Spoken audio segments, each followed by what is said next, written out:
안녕하세요. 저는 미용실을 운영하고 있는 40대 초반 여자입니다. 미용실에서 일하면서 정말 다양한 사람들을 많이 만나봤는데요. 그 중에선 말도 안 되는 걸로 억지를 부리거나 돈을 못 낸다고 고집을 부리는 손님들도 있었어요. 하지만 그런 진상 손님들을 가뿐히 뛰어넘는 아주 뻔뻔한 인간들이 저와 아주 가까운 곳에 있었답니다. 그건 바로 저희 시댁 식구들인데요. 그 중에서도 최고를 뽑자면 바로 저희 시모입니다. 제가 시댁 식구들과 지내면서 어떤 일이 있었는지 한번 얘기해 보고 싶어요. 재미있게 잘 들어주셨으면 좋겠습니다. 저는 시골에서 나고 자랐습니다. 어릴 때부터 부모님 따라 모내기도 하고 농사일을 많이 도왔죠. 아침에 일어나면 집 앞에 있는 축사에 가서 소 염을 주는 것도 제 일이었어요. 소가 오물오물 지푸라기를 씹는 모습을 가만히 쪼그려 앉아 구경하고 있으면 참 재밌더라고요. 소가 혀가 길어서 콧구멍에 막 혀를 집어넣기도 하잖아요.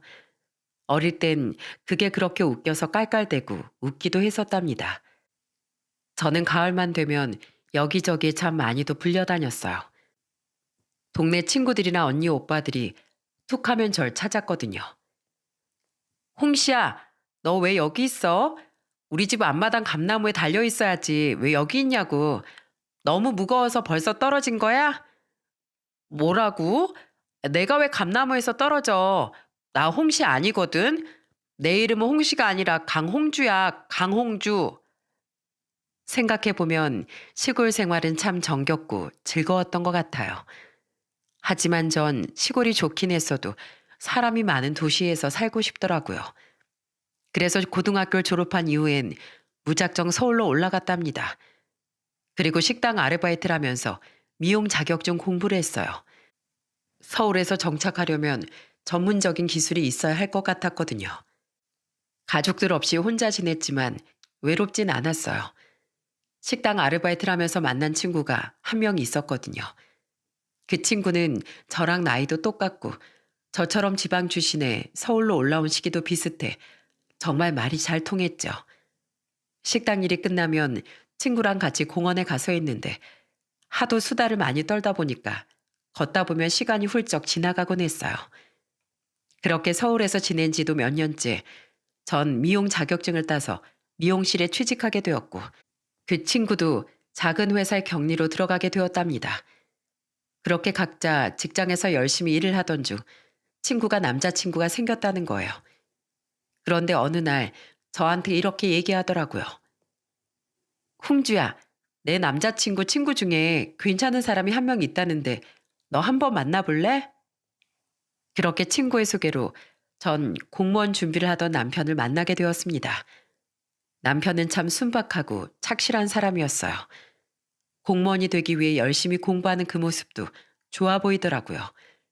결국 남편은 공부 끝에 공무원에 합격해 일을 시작하게 되었고, 저는 그런 남편과 결혼하게 되었습니다. 둘 다 모아놓은 돈이 별로 없어서 시댁에 들어가서 살게 됐는데, 제가 그렇게 하기로 한 건 시부모님의 약속이 있었기 때문이에요. 결혼 전에 시모가 저한테 이렇게 말씀하셨거든요. 며느라, 우선 우리 집에 2년만 들어와서 살면 내가 2년 뒤엔 꼭 너희한테 집을 해준다고 약속하마. 2년이요? 그게 정말이세요, 어머님? 그럼 설마 내가 거짓말할까 봐 그러니? 그리고 요즘 젊은 애들은 결혼하고 나서 1년 만에 이혼하는 부부들도 많잖니. 그래서 나도 너희가 안 싸우고 잘 사는지 어느 정도 봐야 안심을 할 것 같아서 그러니까 조금 불편하더라도 2년만 참으렴. 그냥 시댁 식구라고 생각하지 말고 너희 가족이다 생각하고 편하게 지내. 알겠지? 신혼 때부터 시댁살이라니 조금 걱정되긴 했지만 2년이란 기간이 정해져 있었기 때문에 괜찮겠다고 생각했어요. 게다가 가족같이 편하게 지내라는 시모의 말에 안심이 되기도 했었죠. 하지만 막상 결혼을 하고 보니 그게 아니더군요. 남편과 시부 모두 장남이라 1년에 제사가 5번씩 있었는데 워낙 가부장적인 집안이라 며느리인 제 입장에선 힘든 점이 이만저만이 아니었죠. 그래도 어떻게든 적응해 보려고 노력했는데 첫 제사 때 문제가 터지고 말았어요. 평소에도 집안일은 저와 시모의 차지였는데 제사 때도 아침 일찍부터 시모를 도와 음식을 만드는 저와는 달리 남편과 시부는 소파에 누워서 TV만 보더라고요. 게다가 자꾸 이거 가져와라, 저거 가져와라, 심부름까지 시켰어요. 저는 너무 불공평하다는 생각에 거실로 나가 남편의 손을 잡아 끌었습니다. 여보, 요즘 시대가 어떤 시대인데 이렇게 누워서 놀고만 있을 거야? 요즘엔 남자들도 제사 준비 같이 한다고. 누워있지만 말고 나랑 같이 전이나 좀 붙이자. 그러자 옆에 있던 시부가 버럭 성을 내더군요. 너 이게 지금 무슨 버릇없는 짓이야? 너 남자가 부엌 들락거리면 뭐 떨어진다는 소리도 못 들어봤냐? 어딜 귀한 우리 장남을 부엌에 데려가려고 해? 자고로 우리 집안은 예전부터 여자들끼리 제사 음식 준비 다 했다. 요즘 시대가 어떻든 말든 우리 집으로 시집 왔으면 우리 집 가풍을 따라야지. 아버님, 그래도 이건 아니죠. 제 조상님도 아니고 조씨 집안 조상님이잖아요. 조씨 핏줄도 아닌 저랑 어머니만 음식을 준비한다는 게 말이 돼요? 뭐? 조씨 집안에 시집 왔으면 너도 조씨 집안 귀신이 되는 거야.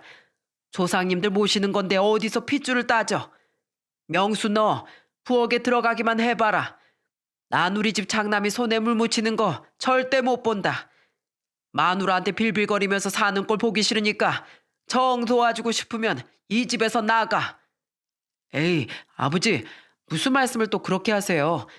여보, 미안한데 제사 음식은 엄마랑 둘이 좀 준비해. 우리 집 가풍 알잖아. 괜히 아버지 심기 거스르지 말자고. 남편까지 시부 편을 들자 너무 어이가 없더군요. 그래서 전 그날 남편과 둘이 있을 때 남편에게 화를 냈어요. 여보, 이게 말이 된다고 생각해? 아무리 가부장적인 집안이라지만 너무한 거 아니냐고. 내가 무슨 이 집에 시종으로 들어온 줄 알아? 아, 그럼 어떡해. 아까 아버지가 하시는 말씀 못 들었어? 내가 부엌일 도와주는 걸 보기 싫으니까 나가라잖아. 우리 2년만 참으면 집 해주신다는데 겨우 이런 걸로 화냈다가 쫓겨나면 그 집도 못 받는 거야. 그러니까 조금만 참자. 대신 내가 당신한테 정말 잘해줄게. 아유, 당신이 나랑 결혼해서 고생이 너무 많네. 미안해. 그나마 남편이 사과하고 잘한다고 하니까 저는 참아보기로 했습니다. 그래도 가부장적인 집안에서 시집살이 하는 게 쉽지는 않더라고요. 시부는 꼭 아침 6시에 아침밥을 먹어야 되는 사람이었는데 그러다 보니 전 새벽 5시에 일어나 식사 준비를 해야 했어요. 1분이라도 늦게 일어나면 시모가 방에 들어와 제 엉덩이를 찰싹 때렸습니다. 예, 너 지금 시간이 몇 시인데 아직도 자고 있는 거야? 얼른 안 일어나? 네 시아버지 밥상 1분이라도 늦게 차리면 노하시는 거 몰라? 군뱅이처럼 누워있지 말고 얼른 일어나. 저는 졸린 눈을 억지로 비비며 부엌으로 갔습니다. 시부는 같은 반찬을 2번 올리는 걸 용납하지 않는 성격이라 매일 아침 새로 반찬을 만들어야 했거든요. 그래도 최대한 맛있게 반찬을 만들어 보려고 했는데 시모가 자꾸 옆에서 시비를 걸더라고요. 아유, 넌 우리 집에 시집 온 지가 언젠데 아직도 찌개 농도 하나 딱딱 못 맞추니. 이런 건 시집 오기 전에 친정에서 다 배워왔어야지. 설마 너희 친정에선 국인지 찌개인지도 모르는 이런 요상한 음식을 먹는 거냐? 어머님, 요상한 음식이라뇨. 그런 심한 말 좀 하지 말아주세요. 그리고 저도 아침마다 이렇게 아침상 차리는 거 진짜 힘들어요. 그래도 참고 하고 있는 거잖아요. 저는 매일같이 새벽 일찍 일어나 아침상을 차리고 시부가 출근하고 나면 설거지를 시작으로 청소와 빨래 등 집안일을 다 해야 했습니다. 출근까지 아직 시간이 남았다며 시모가 계속 저에게 집안일을 시켰으니까요. 그렇게 집안일을 하고 출근을 하면 하루 종일 또 서서 일해야 돼서 너무 힘들더라고요. 어떨 땐 다리가 너무 아파서 집까지 걸어가는 내내 종아리 손으로 두들겼던 적도 있었어요. 그런데 시모는 제가 힘들든 말든 퇴근길에 전화로 이것저것 시키곤 했습니다. 예, 네 시아버지가 내일 아침에 고등어 구이가 먹고 싶댄다. 너 오늘 퇴근길에 마트에 들러서 고등어 좀 사오거라. 어머님, 저 오늘 다리가 정말 부서질 것 같아요. 그냥 오늘만 그의시키면 안 되나요? 아니면 고등어 말고 냉장고에 갈치 있잖아요. 갈치 구워드리면 안 돼요? 갈치랑 고등어랑 같니? 고등어 대신 갈치 올렸다가 네 시아버지가 밥상 없는 거 보고 싶어서 그래? 그리고 내 아들이 마트에서 고등어 사서 쫄래쫄래 들고 왔다가 참 좋은 소리 듣겠다. 너 어차피 집에 오는 길에 15분만 더 걸으면 마트 갔다 올 수 있잖아. 뭐 어려운 것도 아닌데 그것도 못한다고 그래. 아, 저 진짜 다리가 너무 아파서 그래요. 알겠어요. 제가 알아서 사갈게요. 결국 저는 도저히 마트까지 갈 엄두가 안 나서 남편에게 전화해 고등어를 사다 달라고 하고 집 앞에서 제가 산 것처럼 봉지를 바꿔들었습니다. 꼭 아들이 아닌 제가 사와야 된다고 하니 이런 방법이라도 쓸 수밖에 없더라고요. 그렇게 결혼 생활을 한 지 1년이 지났습니다. 사업을 하고 있던 시동생이 결혼을 하면서 동서가 생기게 되었어요. 동서는 저와는 달리 애교가 엄청 많더라고요. 그런데 어느 날 주말이 되어 시모랑 같이 대청소를 하려고 하는데 갑자기 동서가 놀러 온 거예요. 그러더니 시모의 팔짱을 끼고 이렇게 말하더라고요. 어머님, 오늘은 저랑 백화점 나들이 가요. 저 요즘에 바빠서 백화점도 거의 못 갔는데 혼자 가면 심심하단 말이에요. 우리 거기 가서 쇼핑도 하고 커피도 마시고 영화도 보고 와요. 어머, 그럴까 그럼? 우리 예쁜 둘째 며느리가 가자는데 당연히 가야지. 예, 난 네 동서랑 백화점에 다녀올 테니까 그동안 청소 깨끗이 하고 있거라. 네 시아버지가 창틀에 먼지 한 툴 있으면 가만 안 계시는 거 알지? 우리 나가서 저녁까지 먹고 올 테니까 그 전에 깨끗하게 빡빡 닦아놔. 알겠어? 어머님, 저 혼자 집안 대청소를 다 하라고요? 어머님이 같이 해주셔야죠. 난 나가야 된다니까. 어차피 너 혼자 다 할 줄 알잖아. 너 혹시라도 우리 아들 몰래 부려먹을 생각은 절대 하지 마라. 네 시아버지한테 걸리면 어떻게 되는 줄 알지? 어머님, 저보고 하루 종일 쉬지도 못하고 청소만 하라는 말씀이세요? 그럼 아버님 저녁은요? 청소도 저 혼자 하고 저녁 식사 준비도 저 혼자 다 준비하라고요? 진짜 너무하시네요. 제가 무슨 이 집안에 일하러 들어온 줄 아세요? 하지만 시모는 제 말을 무시하고 하하호호 웃으며 동서와 나가더군요. 하필 남편도 약속이 있어 지방에 내려가 있었고 전 어쩔 수 없이 대청소와 저녁 준비를 혼자 다 해야 했습니다.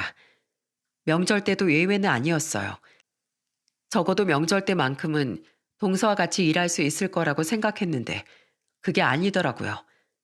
동서는 시댁에 오자마자 또 애교를 피우면서 시모 보고 커피 마시러 나가자고 하더군요. 시몬 웃으며 저한테 이렇게 말했습니다. 너 제사 음식 혼자 다 할 줄 알지? 우린 나갔다 올 테니까 그동안에 네가 알아서 다 해놔. 2시간 있다가 검사하러 들어온다. 어머님, 또 나가신다고요? 그럼 저도 못해요. 이 집에 사람이 몇 명인데 왜 저 혼자 다 해야 돼요?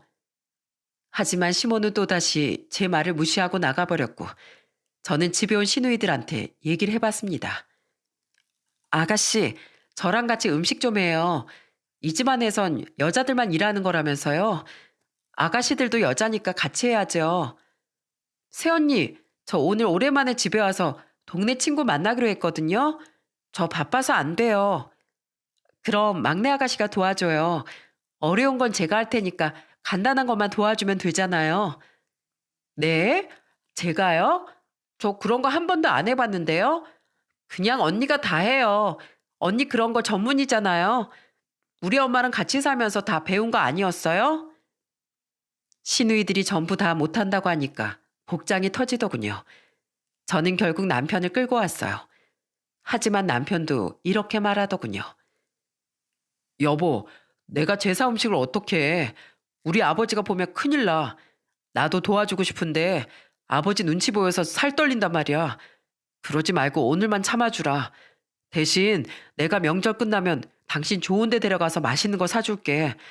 우리 딱 2년만 참으면 되잖아. 그러니까 조금만 참아줘. 어? 저는 정말 우라통이 터졌지만 제 편을 들어주는 사람이 아무도 없으니 어떻게 할 방법이 없더군요. 그래서 어떻게든 2년을 버텨서 이 집을 나가야겠다고 생각했어요. 그런데 그렇게 꿈에 그리던 2년이 지나자 상황은 예상과 다르게 흘러갔습니다. 시모가 집 해줄 생각을 안 하는 거예요. 저는 혹시 까먹었나 싶어서 시모에게 이렇게 말했습니다. 어머님, 저희 결혼한 지 벌써 2년 지났어요. 결혼 전에 말씀하셨죠? 2년 동안 여기서 살면 집 해주신다고 하셨잖아요. 뭐? 벌써 시간이 그렇게 됐나? 가만히 있어봐. 집을 해주려면 돈이 조금 부족할 것 같은데. 예, 미안한데 조금만 더 기다리면 안 되겠니? 네? 2년 있으면 해주신다고 하셨잖아요. 이제 와서 갑자기 더 기다리라고 하시면 어떡해요? 그럼 나보고 어쩌라고. 돈이 있어 해주지 없는 걸 훔쳐다가 해주리? 너 누가 보면 나한테 집 맡겨놓은 줄 알겠다. 어머님이 약속하신 거잖아요. 그래서 얼마나 더 기다려야 되는데요? 정확한 기간을 정해 주셔야 제가 기다릴 거 아니에요. 뭘 또 가족끼리 정확한 기간까지 알려달래? 그냥 때 되면 알아서 해주겠지. 내가 네 성질머리 무서워서라도 오래 안 걸리게 할 거니까 그 큰 소리 좀 내지 마라. 아유, 어느 집 며느리가 이렇게 시모한테 바락바락 대드는지. 너 옛날 같았으면 진즉에 소박 맞았어. 왜 또 그런 식으로 말씀을 하세요? 아무튼 저 오래 못 기다려요. 어머님이 약속하신 거니까 꼭 지키시라고요. 결국 저는 약속한 2년이 지났는데도 계속 시댁에서 살 수밖에 없었습니다. 남편과 모은 돈으론 독립하기에도 모자랐고 집을 해준다는 얘기에 여태까지 시집살이를 버텼는데 그걸 포기하기도 너무 아까웠어요. 그래서 저는 꼭 집을 해준다는 시모의 말을 믿고 기약 없이 기다리게 되었습니다. 그리고 결혼한 지 3년이 되었을 때 저는 미용실을 차리게 되었어요. 이제는 남 밑에서 일하지 않고 제가 사장이 된 거죠. 확실히 전보다 신경 쓸 건 많았지만 그래도 미용실의 비품 하나까지도 제 마음대로 할 수 있다는 점이 좋더라고요. 하지만 세상의 모든 게 다 제 마음대로 되면 얼마나 좋을까요? 결혼한 지 4년이 되도록 애가 안 생겨서 너무 속상하더라고요. 동서님이 딸을 하나 낳았는데 맏며느린 제가 애를 못 낳으니 시모가 그걸로도 잔소리를 참 많이 했어요. 너 아주 우리 집 장손의 대를 끊을 생각이구나. 결혼한 지가 언젠데 왜 아직도 소식이 없는 거야? 너 어디 문제 있는 거 아니니? 아유, 내 아들이 왜 이런 여자 구실도 못한 애를 데려왔는지 원. 시모의 구박에 너무 답답했던 전 남편과 함께 검사를 받아봤어요. 그런데 충격적이게도 남편 쪽에 문제가 있더라고요. 저는 그 사실을 알자마자 시모에게 가서 따졌습니다. 어머님, 병원에 가보니까 제가 아니라 남편 문제래요. 저한테 여태까지 여자 구실도 못한다고 구박하셨죠? 제가 아니라 어머님 아들이 남자 구실 못하는 거라고요. 참나, 의사가 너 기분 좋으라고 하는 얘기를 믿어? 내가 우리 아들을 얼마나 건강하게 키웠는데 그럴 리가 없지. 의사가 제 기분을 왜 맞춰줘요? 검사 결과가 그렇게 나왔다니까요? 검사 결과고 뭐고 우리 아들한테는 아무 문제 없다. 다 네가 문제인 거야. 너 괜히 이런 걸로 내 아들 기죽일 생각하지 말고 집안일이나 똑바로 잘해. 너 요즘 미용실 일 바쁘다고 집안일 소홀히 하는 것 같은데 너 이러면 내가 집 못 해준다. 아주 빈털터리로 쫓겨나고 싶어? 지금 집 가지고 협박하신 거예요? 그런 말씀을 하실 거면 해주고 말씀이나 하시던가요. 약속도 안 지키셨으면서 도대체 왜 그러세요? 시모가 집을 안 해준다며 협박하듯 말할 때마다 너무 스트레스를 받아 머리가 터질 것 같더군요. 그 약속만 믿고 들어와 살았던 세월을 물을 수도 없고 언젠간 그 집을 꼭 받아내겠다는 생각으로 오기로 버텼습니다. 그렇게 버티고 버텨 결혼한 지 6년이 흘렀어요. 그런데 제 희망을 한순간에 박살내는 사건이 있었습니다. 주말에 시동생 부부가 놀러 왔는데 시동생이 시모한테 이런 말을 하는 거예요. 엄마, 이번에 사업자금 보태줘서 정말 고마워. 안 그래도 이번에 사업 확장하면서 돈이 좀 모자라 걱정했는데 엄마 덕분에 무사히 끝났잖아. 그런데 3억이란 그 큰 돈이 어디서 난 거야? 우리 엄마 겉보기엔 검소한데 은근히 알짜배기라니까. 아, 어디서 나긴. 내 전 재산 탈탈 털어서 해준 거지. 그러니까 넌 네 사업 잘 운영할 생각이나 해. 네가 우리 집 기둥이잖니. 그 말을 들은 저는 순간 화가 머리끝까지 치솟았습니다. 저한텐 집 해줄 돈 없다고 계속 미루기만 하더니 시동생한테 3억이라는 큰 돈을 해준다는 게 말이 되나요? 저는 너무 화가 나서 시모에게 따지기 시작했습니다. 어머님, 이게 무슨 소리예요? 서방님한테 3억을 해주시다뇨. 그런 돈이 있으셨으면 저희 집 해주시기로 하신 것부터 해주셨어야죠. 저한테 돈 없다고 하셨던 거 다 거짓말이었어요? 어머, 얘가 왜 이래? 내가 내 돈 3억을 둘째 아들한테 주든 말든 네가 무슨 상관이야? 누가 보면 그게 네 돈인 줄 알겠다. 그럼 저한테 약속하신 건 뭔데요? 여기서 2년 살면 집 해주신다고 약속하셨잖아요. 그 약속 때문에 제가 여기 들어와 어머님 아버님 오시면서 산 세월이 벌써 6년이에요. 그런데 어떻게 이러실 수가 있어요? 서방님한테 3억 해주시면 저희 집은 대체 언제 해주실 건데요? 지금부터 한 푼 두 푼 모아서 언제 해주실 거냐고요? 참나, 아, 그놈의 집은 더럽게 밝히네. 너 내가 그렇게 멍청해서 어떡하니? 난 처음부터 너한테 아무것도 해줄 생각 없었어. 집 해준다는 소리 홀라당 좋다고 들어와서 한 건 바로 너야. 내가 너처럼 욕심 많은 애한테 왜 그 많은 돈을 써서 집을 해주니? 어머님, 지금 말씀 다 하셨어요? 어떻게 그 오랜 세월을 저를 속일 수가 있어요? 처음부터 절 식모로 쓰려고 그러신 거죠? 저 이거 못 참아요. 어떻게든 이 집에서 나갈 거라고요. 그날 저는 절대 시모한테서 집을 받을 수 없다는 사실을 깨달았습니다. 그래서 남편과 모은 돈으로 대출이라도 받아서 독립해야겠다고 생각했어요. 그런데 이런 제 의견을 남편에게 말하자 정말 황당한 대답이 돌아왔습니다. 남편이 그동안 모은 돈이 하나도 없다는 거예요. 뭐? 돈이 왜 하나도 없어? 당신이 여태까지 공무원 생활하면서 모은 돈 있을 거 아니야. 저번에 나보고 적금도 들고 있다고 했잖아. 그건 어디 갔는데? 아, 그게 저번에 혁수가 사업 자금이 필요하다고 해서 줬어. 투자해서 사업 잘 되면 배로 불려준다길래. 뭐라고? 그런 건 나랑 상의하고 결정했어야지. 어떻게 홀라당 서방님한테 그 돈을 다 줘버려. 미안해. 대신 혁수가 배로 돌려준다고 했으니까 그 돈 받으면 당신한테 다 줄게. 그러니까 이번에 직구하는 건 일단 당신 돈으로 하자. 어쩜 이렇게 온 식구가 시동생한테 돈을 퍼줄 수가 있는지 정말 이해가 되지 않더군요. 하지만 전 어떻게든 이 집구석을 나가고 싶었기 때문에 최대한 싸고 좋은 집을 알아보기 시작했습니다. 그리고 결혼 7년 만에 제가 악착같이 번 돈에 대출을 반 보태 아파트로 이사를 갈 수 있게 되었어요. 이사 가던 날 제가 느꼈던 해방감은 정말 이루 말할 수 없었습니다. 그 지긋지긋한 집구석에서 탈출했다는 사실만으로도 온 세상이 다 행복해 보였어요. 이제 더는 시집살이에 시달리지 않아도 되고 집을 해줄 테니 기다리라는 시모의 농간에도 놀아나지 않을 수 있었으니까요. 처음에 한두 달 정도는 너무 행복해서 입에서 웃음이 떠나질 않더군요. 이제야 제대로 된 신혼생활을 즐기는 것 같은 느낌마저 들었어요. 그런데 제가 도대체 뭘 잘못했길래 그 행복을 이리도 빨리 빼앗아가는 걸까요? 이사 온 지 몇 달 안 돼서부터 남편이 점점 이상해지기 시작했습니다. 검소했던 남편이 돈을 펑펑 쓰기 시작하고 안 하던 골프를 한다면서 골프채를 사 모으는 겁니다. 게다가 하루는 와이셔츠에 립스틱을 묻혀온 적도 있었어요. 제가 이게 뭐냐고 따져 물으니 이렇게 대답하더군요. 아유, 이런 게 묻은 줄도 몰랐네. 아니, 술자리에 갔는데 사람들이 여잘 부르잖아. 내가 뭐 그런데 좋아서 간 줄 알아? 일하다 보면 내가 원하지 않아도 자꾸 나한테 그런 걸 갖다 바치는 걸 어떻게 해.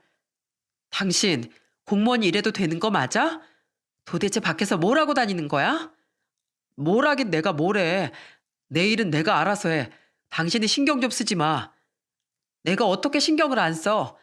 당신 이러다가 큰일 나. 제발 정신 좀 차려. 저는 갑자기 변한 남편의 모습에 불안감이 몰려왔어요.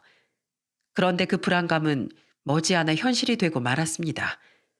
남편이 갑자기 공무원에서 파면이 되고 만 거예요. 알고 보니 그 공무원이라는 지위를 이용해 뇌물과 향응을 받은 게 걸렸다네요. 저는 청천벽력 같은 소식에 남편에게 화를 내고 말았습니다. 이게 도대체 어떻게 된 거야? 당신 진짜 미쳤어? 당신 원래 이런 사람 아니었잖아.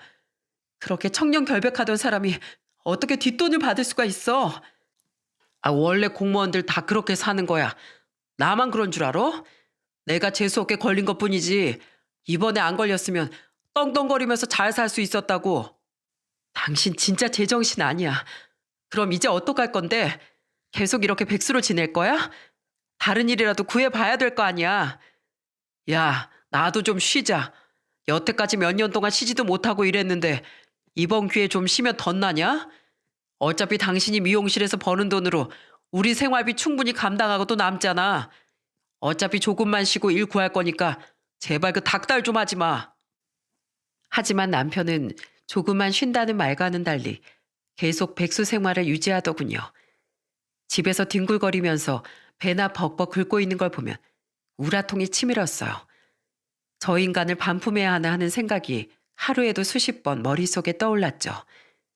그런데 이사를 온 지 2년쯤 됐을 때 그 고민에 대한 답을 내릴 수 있게 하는 사건이 벌어지고 말았습니다. 갑자기 시모가 짐을 싸들고 저희 집에 찾아온 거예요. 왜 왔냐고 묻자 이렇게 말하더군요. 내가 그 집에서 도저히 못 살겠어서 왔다. 너 몇 달 전에 우리 둘째 아들 사업 망해서 들어와서 사는 거 알지? 어쩜 같은 며느리인데 이렇게 다를 수가 있는지 원. 내가 아주 그놈의 둘째 며느리 때문에 내 명예 못 살겠어. 시모는 갑자기 동서 때문에 힘들다는 얘기를 하더군요. 그렇게 가족들 돈을 가져다 사업을 하던 시동생이 몇 달 전에 사업이 망해 신용불량자가 되었거든요. 그래서 갈 곳 없어진 시동생이랑 동서가 시댁에 들어가서 사는 건 알고 있었는데 막상 같이 살아보니 불편한 점이 많았었나 봅니다. 네 동서가 얼마나 영악한 줄 아니? 밥 먹고 나면 설거지 시킬까봐 홀라당 방에 들어가서 나올 생각을 안 해. 내가 쫓아 들어가서 설거지 좀 하라고 한마디 하면 눈을 크게 뜨고 바락바락 소리 지르는데 아유, 내가 정말 그 도끼 눈만 보면 심장이 떨려서 수명이 10년은 단축되는 것 같아. 그것이 아주 날 잡아먹으려고 한다고. 어머님, 그래도 갑자기 이렇게 오시면 어떡해요. 저한테 하셨던 것처럼 동사한테도 똑같이 큰 소리 내면서 가르치시면 되잖아요. 가르쳐도 들어야 말이지.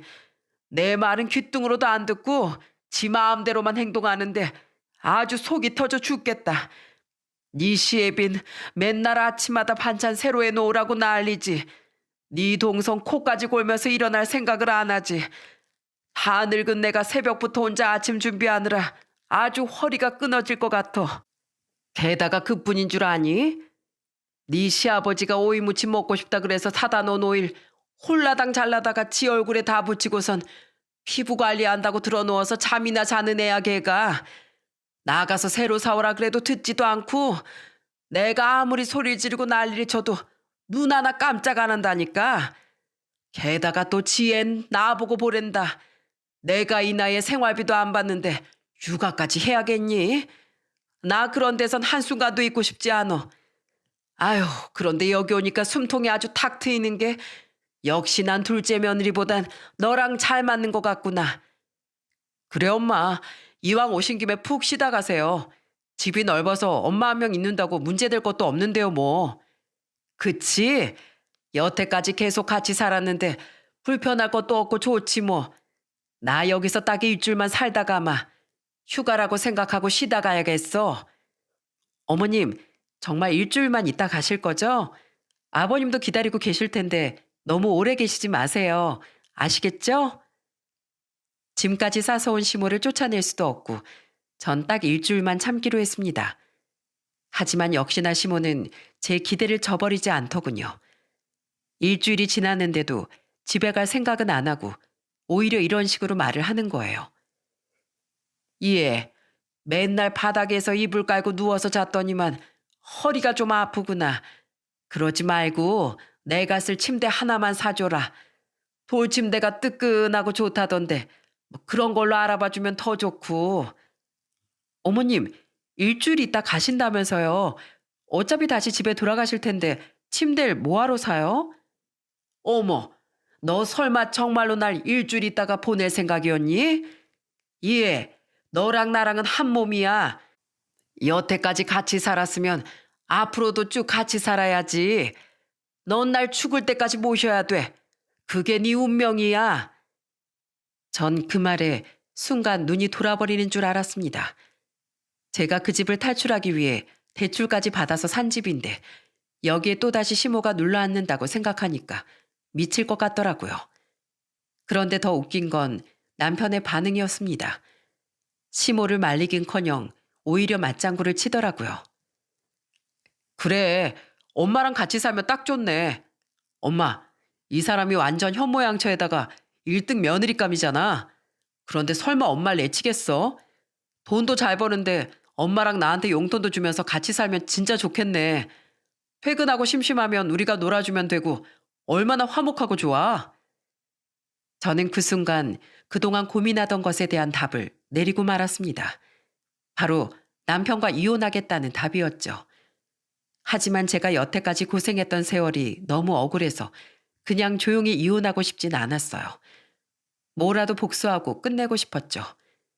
그런데 순간 제 머릿속에 재미있는 묘수가 하나 떠올랐습니다. 그래서 전 끓어오르는 화를 억지로 참으면서 미소를 지어 보였어요. 그리고 최대한 상냥한 말투로 이렇게 말했죠. 어머, 어머님, 어떻게 제 마음을 그렇게 잘 아세요? 저도 그동안 어머님이랑 2년 동안 떨어져 살면서 너무 아쉬웠거든요. 앞으로는 제가 모실 테니까 걱정하지 마세요. 그럼 저 방을 어머님 방으로 꾸미는 게 좋겠죠? 그런데 이 아파트가 10년이나 되는 구축이라 저 방에 냉기도 들어오고 하거든요. 아무래도 어머님을 제대로 모시려면 리모델링 한번 하는 게 좋을 것 같아요. 어머님, 혹시 원하는 인테리어 있으세요? 날 위해서 인테리어 공사까지 하겠다고? 아이고, 역시 우리 큰며느리가 최고야. 글쎄, 어떤 게 좋으려나. 아, 그럼 난 공주방 스타일로 한번 해볼까? 평생 고리타분한 이 시아버지랑 사느라 공주 대접도 한 번도 못 받아봤잖아. 이번 기회에 아주 벽지도 예쁜 걸로 하고 그 뭐냐 침대 위에 망사같이 떨어지는 거 있지? 그런 것도 하고 레이스 커튼도 달면 아주 딱이겠구나. 우와, 그럼 우리 엄마 공주 되는 거야? 여보, 그러면 이왕 하는 거 우리 방도 좀 꾸미자. 엄만 공주니까 나도 왕 느낌 좀 나게 금색 몰딩으로 좀 쫙 깔아봐. 장판도 이런 밋밋한 거 말고 좀 고급스러운 걸로 바꾸란 말이야. 인테리어 공사를 한다는 말에 신이 나 호들갑을 떠는 둘의 모습을 보니 참 우습지도 않더군요. 저는 표정이 굳어질 뻔한 걸 겨우 참고 다시 웃으며 이렇게 말했습니다. 그래? 알겠어. 당신 취향도 반영해 줄게. 어머님, 기대하세요. 제가 세상에서 제일 예쁜 공주방 만들어 드릴 테니까요. 그런데 공사하려면 집을 잠깐 비워야 하는데 그동안 이일랑 같이 어머님 댁에 가 계실래요? 뭐? 나까지 가 있으라고? 그럼 당신은 어디서 자려고? 난 미용실 운영도 해야 되니까 그냥 미용실에서 지내지 뭐. 공사하는 것도 간간히 와서 봐야 되기도 하고. 내가 안 그래도 어머님 오시려고 인테리어 업체랑 미리 다 만나고 왔거든. 조만간 공사 들어갈 거니까 짐 싸서 어머님이랑 내려가 있어. 그렇게 전 시모와 남편을 시댁으로 보내버렸습니다. 그리고 다음날 짐까지 전부 보내버렸죠. 하지만 인테리어를 하겠다는 그 말은 다 거짓이었어요. 제가 미쳤다고 돈까지 들여 인테리어를 하고 시모를 모시겠어요. 그건 다 이 집에서 둘을 쫓아내기 위한 저의 계략이었죠. 그리고 전 바로 집을 부동산에 내놨습니다. 어차피 이혼하고 혼자 살면 이렇게 큰 집도 필요 없으니 차라리 반전세로 살 사람을 구해서 월세 받은 돈으로 대출 이자를 갚는 게 나을 것 같더라고요. 어떻게 보면 재테크인 거죠. 그런데 일주일쯤 지나자 시모한테서 전화가 오더라고요. 예, 인테리어 아직 안 끝났니? 일주일 정도면 된다고 했잖아. 이왕 하는 거 아예 싹 다 뜯어서 고치려고요. 그래서 시간이 조금 더 걸릴 것 같아요, 어머님. 아유, 내가 이 지긋지긋한 집구석에서 하루라도 빨리 나가고 싶은데 공사 끝나는 날만 기다리느라 아주 목이 빠져 죽겠다. 내 공주방은 잘 돼가고 있는 거지? 그럼요. 제가 인테리어 업체한테 얘기해서 세상에서 제일 예쁘고 고급스러운 공주방으로 만들어 달라고 했어요. 기대하세요. 아마 오시면 깜짝 놀라실걸요? 그런데 다행히도 시세보다 조금 싸게 반전세를 내놨더니 2주 만에 세입자가 구해지게 되었습니다. 그것도 당장 입주한다는 사람으로요.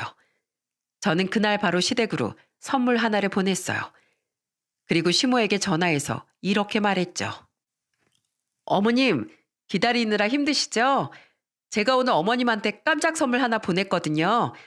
도착하면 그 이랑 같이 뜯어보고 도장 좀 쾅쾅 찍어달라고 말해주세요. 아셨죠? 제가 보낸 선물은 바로 이혼 서류였습니다. 다음 날 이혼 서류를 받은 시모와 남편은 허겁지겁 집으로 찾아왔더라고요. 이미 집에는 세입자가 들어와서 한참 짐 정리를 하고 있었는데 문을 쾅쾅 두드리면서 소리를 친 거죠. 저는 그럴 줄 알고 미리 근처에서 대기하고 있다가 그 장면을 목격했답니다. 야, 문 열어. 너 이게 뭐 하는 짓이야? 잠시 후 문이 열리고 세입자가 나타나 황당한 표정을 지었어요. 누구세요? 뭐야? 당신이야말로 누굽니까? 여긴 내 아들 집인데. 네? 저 여기 세입자인데요. 어제 이사 왔어요. 뭐라고요? 말도 안 돼. 얘 명수야. 내가 지금 집을 헷갈린 거니? 여기가 너네 집 맞잖아. 이게 어떻게 된 거야? 얼른 네 마누라한테 전화 좀 해봐라. 그때 저는 당당하게 걸어가 이렇게 말했습니다. 전화할 필요 없어요. 뭐 할 말 있으세요? 왜 애꿎은 제 세입자분한테 민폐를 끼치고 그러세요? 아이고, 애기 엄마 죄송해요. 이 사람들이 갑자기 와서 놀라셨죠? 신경 안 쓰셔도 되니까 들어가서 마저 짐 정리하세요. 그러자 세입자분은 문을 닫고 들어가시더군요. 그런데 남편이 다짜고짜 화를 내면서 저한테 따지더라고요. 당신 이게 어떻게 된 거야? 세입자라니? 우리 집에 왜 당신 마음대로 세입자를 들여? 우리 집? 이게 왜 우리 집이야? 명의도 내 명이고 내가 번 돈에 내 이름으로 받은 대출금으로 산 집이잖아. 이 집 사는데 당신이 한 푼이라도 보탠 거 있어? 몇 년 동안 공무원 하면서 번 돈 서방님 사업자금으로 쓰라고 다 줘버렸지? 그리고 이사 와서도 돈 한 푼 안 벌고 백수로 지냈잖아. 그런데 당신이 무슨 권리로 이 집을 우리 집이라고 해? 그래서 뭘 어쩌겠다는 건데 이 집을 세 주고 우리는 어디서 살자고? 왜 자꾸 아까부터 우리래? 내가 이혼 서류 보낸 거 못 봤어? 설마 글자도 못 읽는 거야? 나 당신이랑 더 이상 같이 안 살 거야. 그런데 왜 자꾸 나랑 당신을 엮으려고 그래? 난 알아서 잘 살 테니까 당신도 당신 알아서 잘 살아. 그러자 이번엔 시모가 씩씩거리면서 난리를 치더군요. 너 처음부터 우리를 속일 생각이었니? 내 방 만들어준다며 인테리어 공사까지 해서 제대로 모시겠다며 그 말은 다 뭔데? 너 지금 나한테 감히 거짓말을 한 거야? 왜요? 전 거짓말하면 안 되나요? 어머님 절 7년 동안이나 속이셨잖아요. 전 그 오랜 시간 동안 그 집에서 식모살이 하면서도 어머님이 약속한 말만 믿고 참았다고요. 그런데 그런 제가 처음으로 거짓말 한 번 한 건데 그게 그렇게 억울하세요? 이 못된 거 같으니라고. 어디서 시애미를 가지고 놀아? 너 나한테 공주방 만들어준다고 설레발은 다치게 해놓고 시애미를 아주 갖고 노니까 재미있었니? 네, 아주 재밌던데요. 저 살다 어머님이랑 이 인간처럼 뻔뻔한 사람은 처음 봤어요. 절 그렇게 괴롭히고 속이면서 시집살이 시킨 주제에 공주방이 말이나 돼요? 욕심이 많아도 너무 많으시네요. 왜요? 공주방이 그렇게 갖고 싶으셨어요? 저기 보이는 마트 있죠? 거기 가면 애들이 갖고 노는 공주집 많으니까 그거라도 사서 갖고 노시면 되겠네요. 어머님 백수 아들 물류센터에서 아르바이트 하루만 하면 그 정도는 사줄 수 있을걸요? 하긴 게을러 터져가지고 그런 일조차도 안 하려고 하겠죠. 어떡해요? 그렇게 공주방 갖고 싶으셨는데 8만 원짜리 공주 인형집도 못 가지시겠네요. 야, 게을러 터지긴 누가 게을러 터졌다 그래. 당신 진짜 말이 너무 심한 거 아니야? 그리고 이혼이 무슨 애들 장난이야. 우리 엄마랑 같이 살면 뭘 얼마나 불편하다고 이혼 서류까지 보내고 난리야. 뭘 얼마나 불편하냐고? 그래, 당신이 뭘 알겠어. 가부장적인 그 집에서 손 하나 까딱 안 하고 살았으니 아무것도 모르겠지. 당신이 장남이라고 아버님 뒤에 숨어서 왕처럼 살고 있을 때 난 새벽부터 일어나서 아침밥 준비하고 온갖 집안일에 미용실 일까지 하면서 살았어. 그게 단 줄 알아? 주말에도 쉬긴커녕 먼지 한 톨 안 나오게 대청소해야 됐고 그 여우 같은 동서가 슬금슬금 어머님한테 꼬리칠 때마다 난 구박이나 받으면서 걸레질이나 해야 했다고. 그래서 어쩌라고. 우리 집안 가풍이 그런 걸 어떡해. 우리 엄마도 그런 집에서 다 참고 살았어. 당신만 그런 줄 알아? 그리고 내가 당신이 고생하는 만큼 더 잘해주겠다고 했잖아. 그래서 뭘 잘해줬는데? 잘해준 게 있으면 한번 얘기해보던지. 그리고 어머님도 다 참고 살았다고? 그건 내 알 바 아니고 내가 못 참아서 이혼하겠다는 거야. 난 당신 어머님처럼 며느리 얻어서 이 개고생 물려줄 생각도 없고 귀한 남의 집 자식 괴롭히고 싶은 생각도 없어. 아참, 당신은 며느리 못 보지? 당신 남자 고시도 못하잖아. 그것도 당신 잘못인데 나만 욕먹은 거 알아? 병원 가서 검사라면 뭐해? 당신 쪽 문제라고 명확히 검사 결과지까지 있는데 그래도 그것도 안 믿고 내 탓만 하는데. 아무튼 난 당신이랑 더 이상 같이 살 생각 없으니까 가서 이혼 서류에 도장이나 찍어. 여긴 내 집이니까 당장 꺼지라고. 저는 그렇게 말하고서 남편과 시모를 멀리 내쫓아 버렸습니다. 그 둘은 쫓겨나면서도 계속 씩씩거리면서 저한테 욕을 하더군요. 그 후 저는 다시 일상으로 돌아가 미용실 일도 하고 미리 얻어둔 작은 집에서 혼자 생활하며 지냈어요. 남편도 없이 혼자 사니까 너무 편하더라고요. 뒤치다거리 할 사람도 없고 제가 번 돈은 저 혼자 쓸 수 있었으니까요. 그런데 얼마 후 미용실에서 일을 하고 있는데 갑자기 시모랑 남편이 제 미용실에 찾아온 겁니다. 그리고선 울먹거리며 저한테 이렇게 말하더라고요. 며느라, 내가 잘못했다. 우리 집안에 너 없으면 안 돌아가는 거 잘 알잖니. 그 철없는 둘째 동서 말도 안 듣고 내가 그 집에서 계속 살 거 생각하면 숨이 턱턱 막힌다. 그러니까 이번 일은 없던 걸로 하고 그냥 용서해주면 안 되겠니? 나 공주방도 필요 없어. 소파에서 자라고 하면 그렇게 아마. 그래 여보. 그래도 우리가 같이 산 세월이 9년인데 어떻게 이렇게 한순간에 나를 내쳐. 나 공무원에서 파면당하고 지금 백수인 거 알잖아. 내가 당신 없으면 어떻게 살라고. 그러니까 한 번만 용서해주라. 나 당신이랑 정말 이혼하기 싫단 말이야. 저는 너무 어이가 없어서 눈을 부릅뜨고 이렇게 말했어요. 여기 내 영업장이거든? 당신들 같은 잡상인은 출입 금지야. 뭐? 잡상인? 내가 왜 잡상인이야? 이게 하다하다 아주 시애밀 잡상인 취급하네. 잡상인 아니면 뭔데요? 그쪽이 9년 전에 저 속이고 하자 잔뜩 있는 물건 파셨죠? 제가 그것 때문에 9년 동안 얼마나 고생했는 줄 아세요? 야, 너 설마 날 보고 하자 있는 물건이라고 한 거야? 내가 왜 물건이야? 너 진짜 말 그렇게 할래? 왜? 내가 봤을 땐 물건도 많이 쳐준 것 같은데 하는 짓거리를 보니 인간도 아니고 짐승보다도 못한 것 같은데 물건이 아니면 뭐겠어? 내가 하자 있는 거 참고서 계속 쓰려고 했는데 도저히 안 되게 써서 반품한다고 얘기했지? 그런데 왜 반품은커녕 또 여길 찾아와서 난리야? 아줌마, 제가 반품한다는 얘기 못 들었어요? 또 무슨 사기를 치려고 내 영업장에 팔을 들여요? 뭐야? 아줌마? 아이고 뒷골이야. 며느리가 시애미한테 아줌마라고 하네. 세상에 이런 막대 먹은 며느리가 있나. 저 아줌마 며느리 안 할 거라고요. 도대체 몇 번을 말해 알아들어요? 저 인간 반품할 테니까 당장 가지고 돌아가시라고요. 왜요? 싫어요? 그럼 여기 있는 염색약을 그 머리에 부어서 얼굴을 빨간색으로 물들게 해드릴까요? 아, 공주 좋아하시니까 핑크색 염색약을 들이부으면 되겠네요. 그 나이에 핑크색으로 염색하고 다니면 참 예쁘겠다. 그죠? 잠깐. 알았어. 가면 되잖아. 간다고. 가. 저는 그 둘을 억지로 미용실 밖으로 쫓아냈습니다. 다행히 손님이 없던 시간에 저 혼자 잡일을 하고 있던 상황이어서 망정이지. 손님까지 있었으면 괜히 손님한테도 민폐를 끼칠 뻔했네요.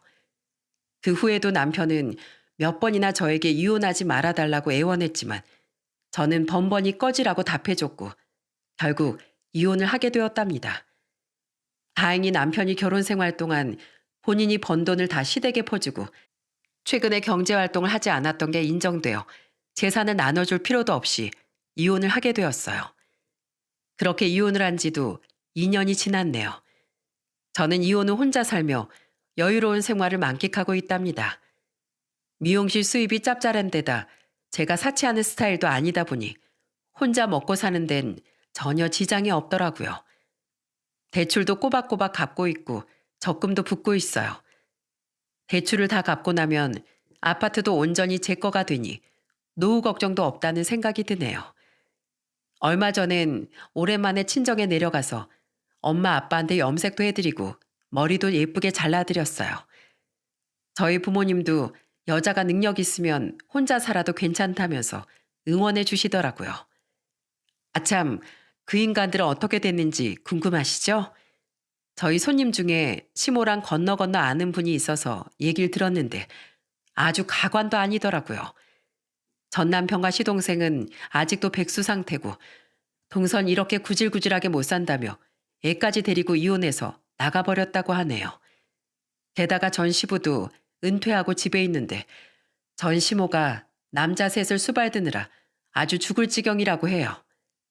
게다가 전 시누이들도 아들만 중요시하는 집안이니 딸들이 책임질 필요 없다면서 모른 척 한다네요. 어쩔 수 없이 전 시모가 이 나이에 청소일을 구해서 한다는데 아주 쌤통이죠.